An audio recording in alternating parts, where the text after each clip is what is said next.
लाडकी बहीण योजनेत मोठा गोंधळ. केवायसी मधील क्लिक चुकल्यामुळे हजारो महिलांचा हप्ता अडकला. लाडकी बहीण योजनेत अर्ज करताना केवायसी पूर्ण न झाल्यामुळे तब्बल 39,000 महिलांचे अर्ज रिजेक्ट झाले आहेत. केवायसी करताना चुकीचा पर्याय निवडणं, ई केवायसी अपूर्ण असणं, आधार लिंकिंग मध्ये त्रुटी या कारणांमुळे अनेक लाडक्या बहिणींना 1,500 रुपयेचा हप्ता मिळालेला नाही. सरकारकडून आता दुरुस्तीचा पर्याय उपलब्ध करून देण्याची तयारी सुरू आहे. लवकरच चुकीचे अर्ज दुरुस्त करून पात्र महिलांना हप्ता मिळण्याचा मार्ग मोकळा होणार आहे. महिलांनी काय करावे? केवायसी स्थिती तपासा. आधार बँक लिंक आहे का पहा.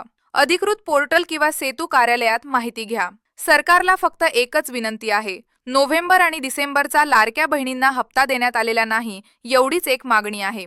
लाडक्या बहिणी पात्र असून सुद्धा आम्हाला 2 महिन्याचा हप्ता मिळालेला नाही, तो देण्यात यावा.